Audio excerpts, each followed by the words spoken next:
የህወሓት ምስለኔዎች አሁንም አልተቀረፉም። ጃልመሮና ዘመነ ካሴን ያቀራረባቸው ማን ነው? ጠላት ነው ተብሎ የተፈረጀው አማራ የአማራ ብሔርተኝነት አቀንቃኝ ሆነው እንዲመጡ ነው ያደረገችው። ከህወሓት ጋር እንሰራለን የሚለውን ፍላጎት መናገር ስላቃታቸው ዝም ብለው ጭነው ማሸከም ነበር ፍላጎታቸው። የአማራን ወጣት የአማራን ፋኖ እንዲመራ ያደረጉት ህወሓቶች በራሳቸው ሰው ነው። ተልእኮ የሰጣቸው ሌላ አካል ነው፣ የወጡበት ዓላማም ሌላ አካል ነው። መደበቂያቸው ግን ህዝብ ነው።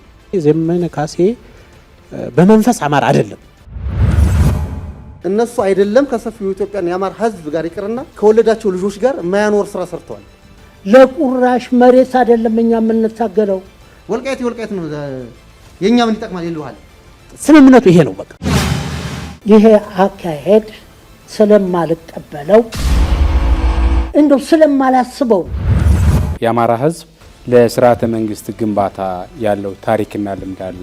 ርዕሰ መምህራን የሃይማኖት አባቶች ተንበርከው ተረሽነዋል። በወድም በግድም ይሄ ትምህርት መጀመር አለበት ብለን ስናስጀምር የዛ ቀንደኛ ተልእኮ ተሸካሚዎች ግን በእኛ ላይ ዘመቻ ተከፍቶ ነበር። ትምህርት እንደራሱን እየተበቀሉት ይመስለኛል። ትናንትና ተማሪ ታገተ ተባለ፣ ዛሬ መምህራን ተገደሉ።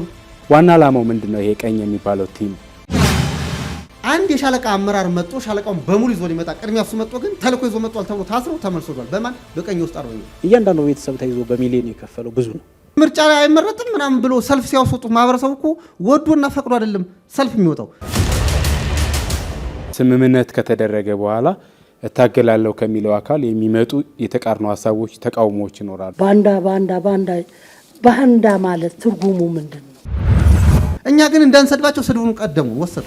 ህዝቡ ማወቅ የሚገባውና ያልተረዳው ነገር ዛሬ ማዳበሪያ እኮ ሽጦ ወደ ኪሱ የሚከት አመራር እኮ ነው ያለው። በትእዛዝ ነው። ከሞተው መከላከያ፣ ከሞተው አድማ ብተና፣ ከሞተው ፋኖ ምንድን ያገኛል?